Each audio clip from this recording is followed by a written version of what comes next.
Welcome to As I Live and Grieve, a podcast that tells the truth about how hard this is. We're glad you joined us today. We know how hard it is to lose someone you love and how well-intentioned friends and family try so hard to comfort us. We created this podcast to provide you with comfort, knowledge, and support. We are grief advocates, not professionals, not licensed therapists. We are you. Hi, everyone, and welcome back again to As I Live and Grieve. The guest this week is very, very special, and I can't wait to tell you more about her book. With me today is Anne-Marie Keppel. Hi, Anne-Marie. Thanks so much for taking the time to join me today. Thank you, Kathy. I'm so happy to be here. Super. It's my pleasure indeed. Before we get started, would you give our listeners just a little bit of your background, please? Sure. So I live in Vermont with my family. I am a mother of 3 and mother to some fur babies as well. I am a lifelong meditator and a writer, and one of my books we'll be talking about here, I believe. Mm-hmm. I have been a hospice volunteer, and I was a licensed nurse assistant and Reiki Master Teacher, and I have woven all of those things into the work that I do. I'm also a death doula and a death doula educator.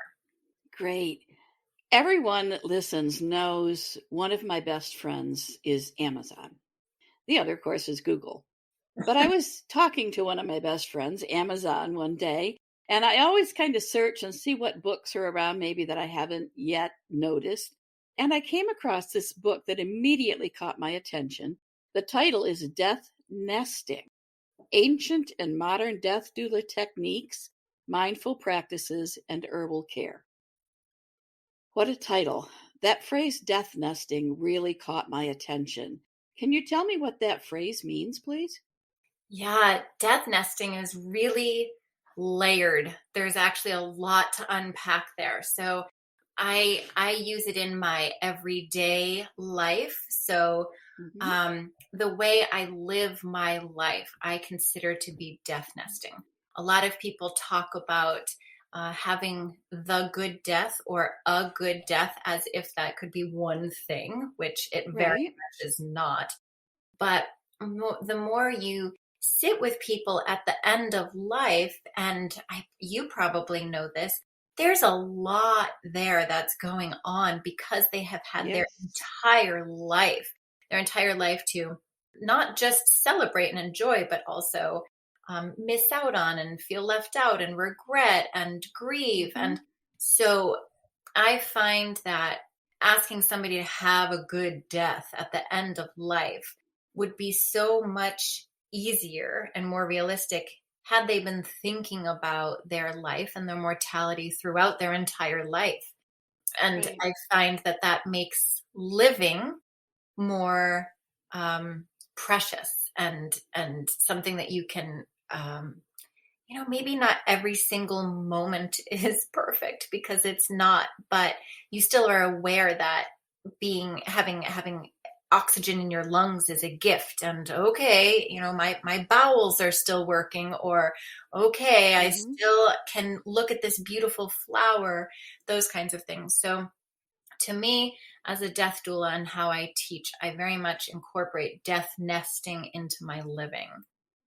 Now, on a very simple level, because that's a very grand way of talking about it, is simply preparing the nest for one who is dying. So just as people menstruate and do some nesting, or when they're about to give birth, they'll prepare a space. And, I know I was on my hands and knees and scrubbing in the corners and doing all of the little things, setting things in place so that while you're giving birth, you don't have to reach very far for your favorite object. So creating that sacred space for the death, for the release to happen, I consider to be death nesting. And at that part in your life process, you can't do it all by yourself.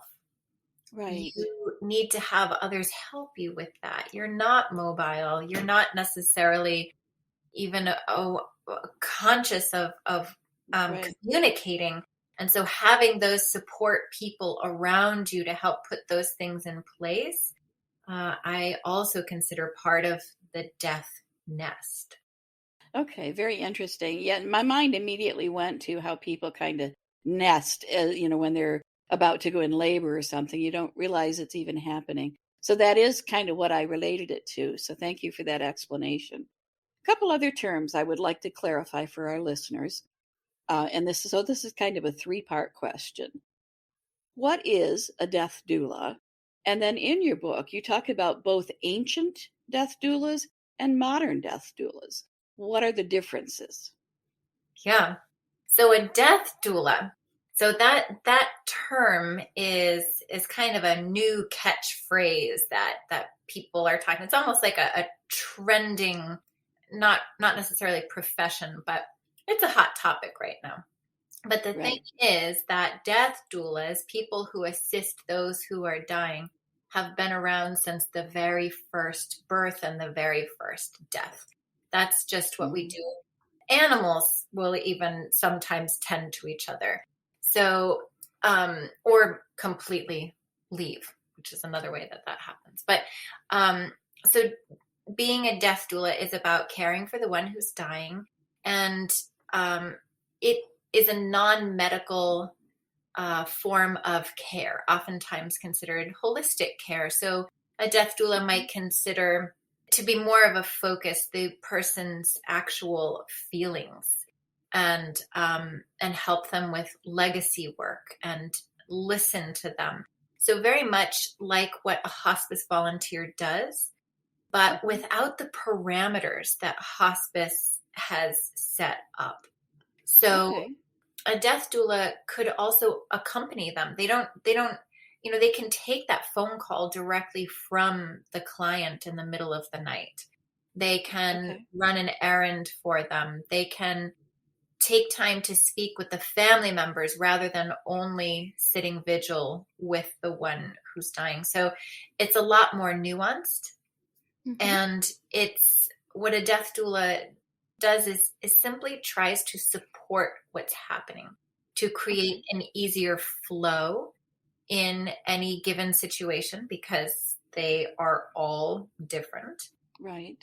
And to be a non-judgmental ear and presence and to perhaps even offer resources or have you thought about trying this or I've noticed this. What would this feel like to change? Right. Things like that.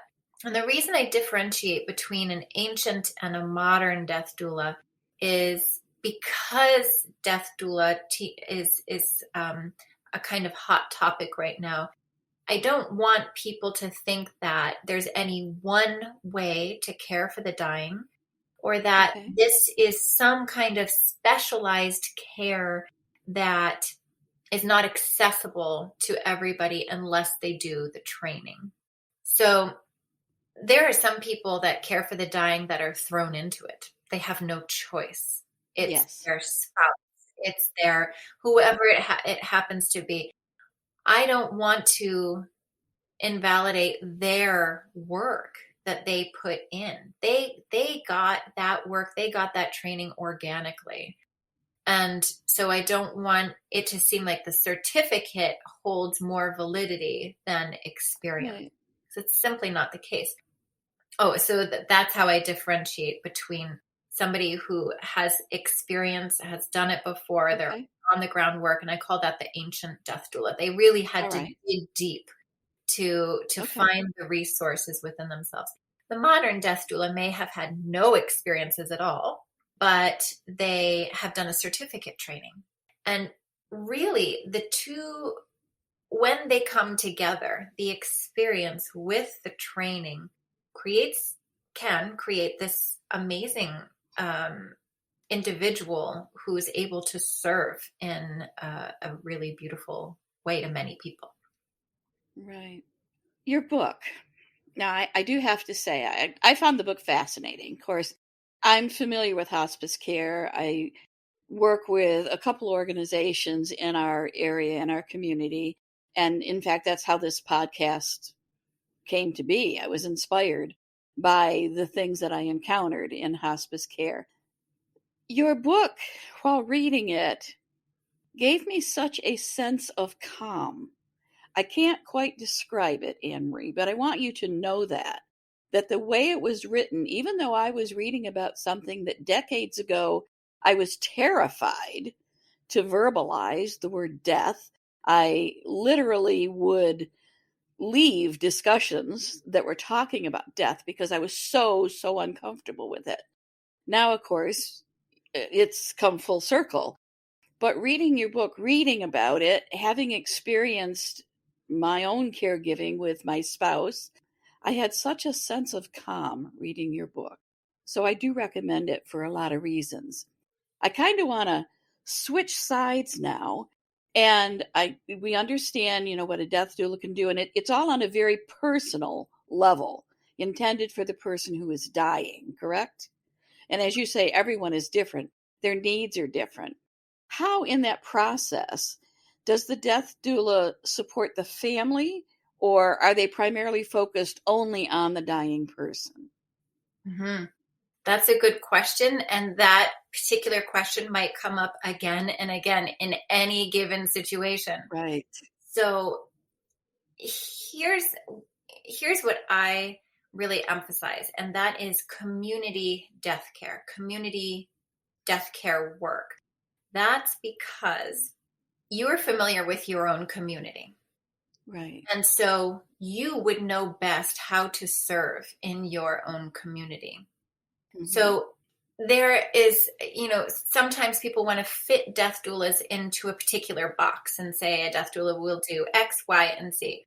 Well, right. I've been in some circumstances where my calm presence is irritating to somebody because they are used to somebody who is on the go and talks a lot and, moves things around and lots of action. Well, that's not me. And so why should I try to calm somebody else down and tell them that in order to be a death doula, they need to have a more calm presence? And so if you are already familiar with your own people, your neighbors, your friends, your family, your community, your village, you're going to know best about how to serve in that capacity. And then going between the one who's dying and the family, there's always going to be those dynamics, but you won't feel so out of place. Putting yourself into a place where it is foreign to you, there are lots of differences, cultural, economic, the households, this also from going into different homes and hospice. Everybody's home is very different. There are different smells, there are different sounds. People talk to each other differently. In some families, arguing is the norm. And so to try to fit yourself into every situation, well, you have a little bit of an uphill battle. You might know how to care for the dying, but you've got all of the other dynamics going on. So some people can be really flexible with that and go with the flow, and others just do what they do best. And that's great. I don't want to correct anything. Right. But the doula does focus on the person who's dying. That's the primary focus. It is, yes, or it kind of depends who invited the doula in. So I have worked with families who want the death doula there, and the person who's dying does not either want the death doula or need the death doula. So then what my job is to support the family. I support them so that they can support their loved one who's dying. In some circumstances, there are no individuals to care for the one who's dying.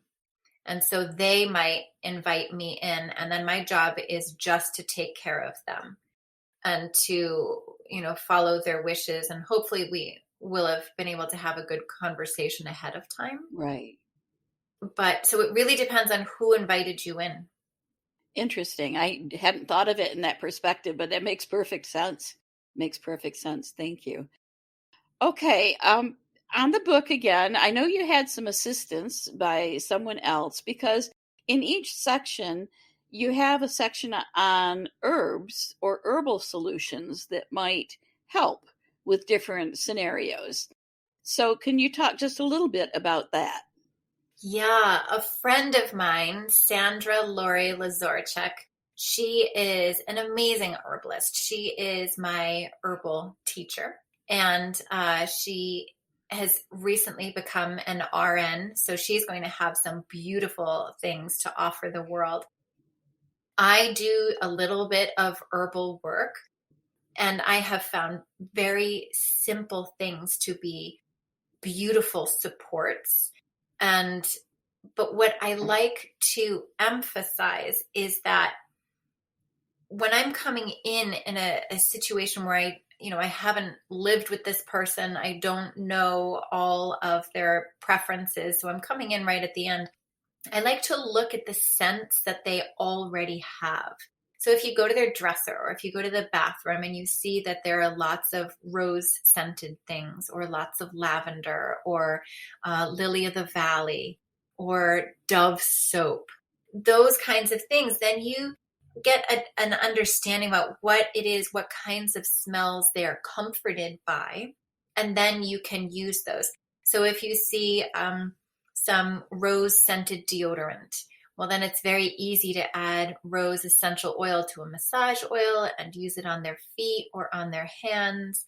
So instead of doing guesswork and trying to implement herbs that I don't know if they have sensitivity to, although everything in the book is really on the safe side. Right. But I just try to work with what already exists. Right. Very interesting. So you're a little bit detective as well, it seems, trying to understand your client better and do what would make them more comfortable, what would soothe them in a non-medical way. Yeah. So that's great. Yeah. So the interesting thing about that is when I go into somebody's home, I open all of my senses wide up because there's so much to take in. There's the sounds of the house. There's the colors that they've used to paint their walls. There's their bedspread, what's sitting next to their dresser. Do they have any plants? So I'm really trying to get an idea of how it is that they live their life, because that taking in those elements is what's going to help me offer them the best dying process also. Right. It's fascinating, and it's much more comprehensive than I ever imagined when I first heard the term death doula and, a little bit about what a death doula does. This is so much more comprehensive, and it's intriguing to me. It truly is. I also enjoyed in the book, every so often, there are some tips about children in there, even to the point of how to help indoctrinate, almost, maybe that's not the right word, but how to indoctrinate young children by talking about some of the common deaths they might see every day, whether it be the death of a fly or the death of a family pet, anything like that, a death of a bird. We all encounter those situations, and those offer perfect opportunities to start the conversation with your young child about the life cycle and the fact that death is inevitable for living creatures. So, is there a particular age you think that can be introduced, or does it just depend on the child? That's a good question. So I think that, again, by starting all of this throughout the life, normalizing talk about death and dying from the get-go is the key. But the problem is that doesn't happen, and people use words and sentences really freely and casually. I'm going to kill you. Oh my Right. gosh, dying. What, all of these phrases that are just very, very casual or even flippant. Mm-hmm. And there are cartoons and video games and movies where people die and come back to life, or Right. it's so confusing that it's confusing for adults. So I don't know how it could be confusing to a child. So talking about different gentle deaths and different dying processes that are gentle, I think is the key. And yes, so talking about the dead fly, looking at the ladybug, kids love that, by the way. I have never come across a kid who, it depends on their age, but who doesn't want to look at the dead fly. Right. They They're want fascinated usually. to, yeah. And there have been, but what happens is that a lot of adults, even when there is an expected death and even a very beautiful funeral, will still Mm-hmm. not want to bring their child or children to that because they think they won't understand. But the thing is adults don't even completely understand. So Right. showing them that it's okay, that, hey, I don't understand this process either. And wow, I feel really sad. And oh my gosh, look, they're going to bury the body. And is that going to be like when we buried the seeds in the garden? And, just kind of relating it to very normal things, I think is really important. There have been some burials that I have gone to, some green burials where the body is shrouded. I'm a home funeral guide also, so I help people through the dying process and through to disposition. And when I attend these really beautiful funerals, I wish that there were more children, because there's flowers and you're outside and you get to shovel the soil, Right. and you get to see the whole process. You get to put in some work, and it's not, it feels more like, I don't want to seem too casual here, but it seems more like gardening, quite frankly. Right. Exactly. But it seems more natural. Yeah. It seems more natural, and it's relatable, I think, to young children. It becomes more relatable to them. And hopefully they won't grow up like me and run from the topic of death. They will be willing participants in a discussion when it comes time in their family, and there's a need for that. Yeah, and the reason for all of this is not that it's going to necessarily soften any kind of blow when there is a death. Right.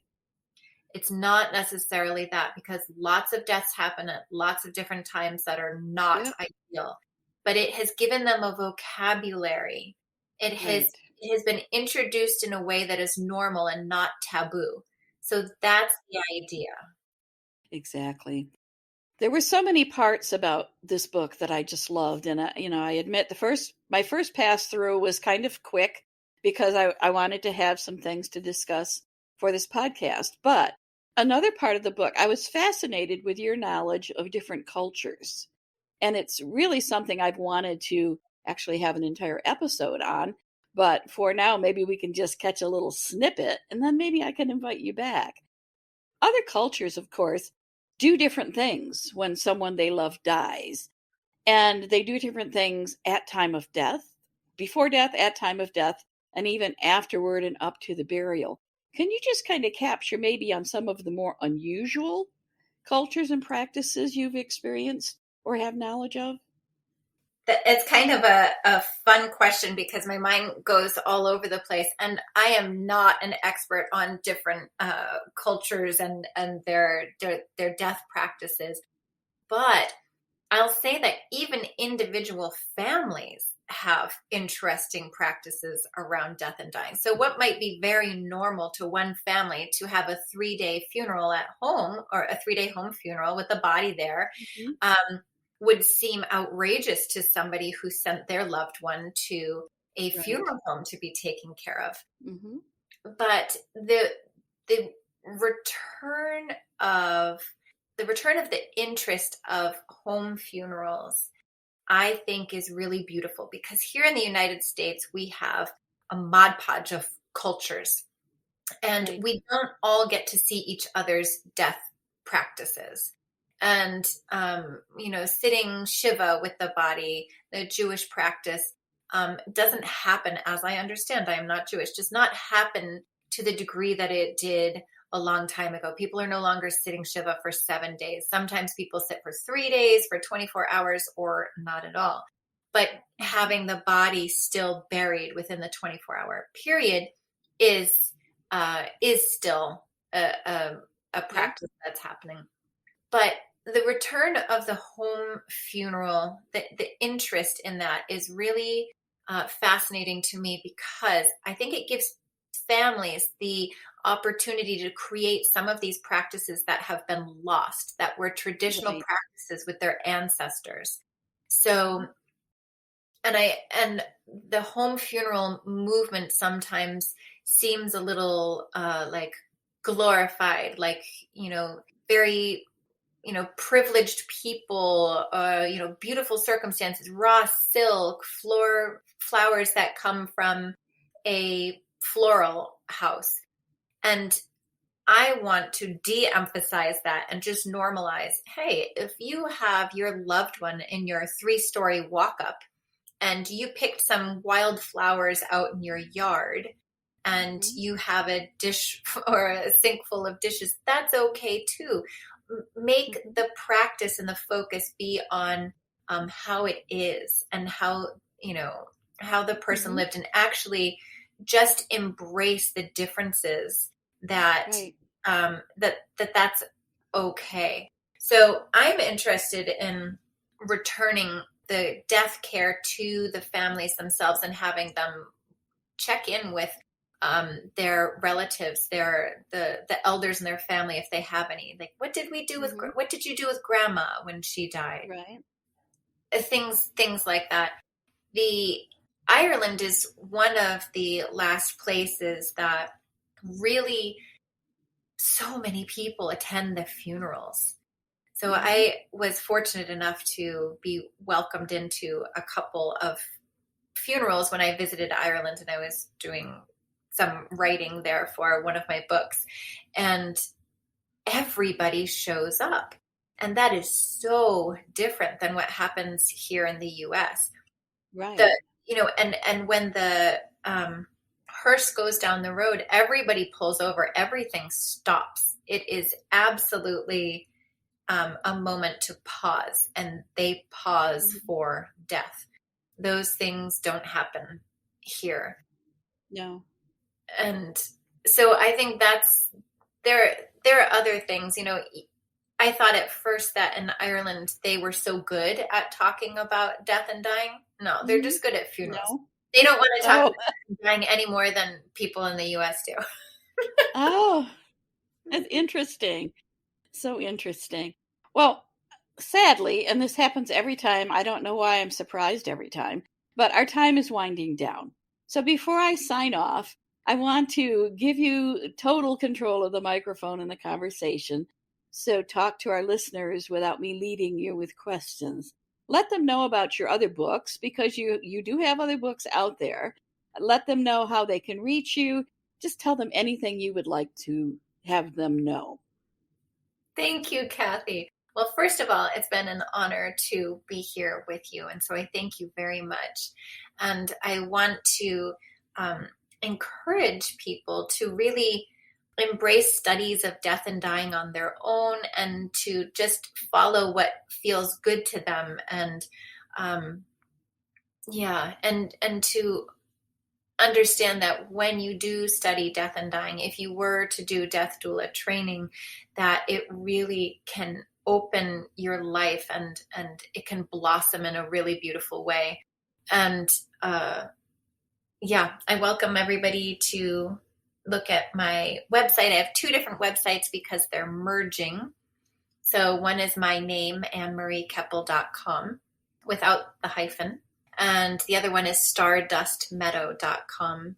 And that will have all of the details from my death doula training that I teach. And there is one coming up in January.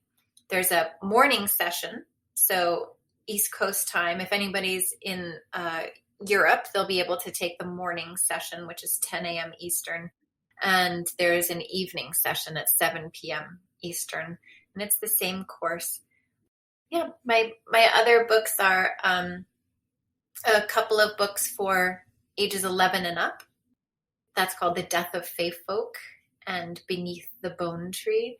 And another book is called Growth Rings, Growth. Growth Rings is for people, it's a workbook to record their ancestry and to write about their end-of-life preferences and disposition preferences and their meditations for working with trees and nature to help, again, normalize the dying and death process and just make it a part of nature. In other words, listeners, Anne-Marie has a wealth of resources available. You have only to go look, and I invite you to do so. I also invite you to consider purchasing this particular book, Death Nesting, because unfortunately, in the States here, and I'll speak to that, it's really death of a loved one and going through that grief process tends to make us realize that at some point it's going to be us. It's going to be our turn.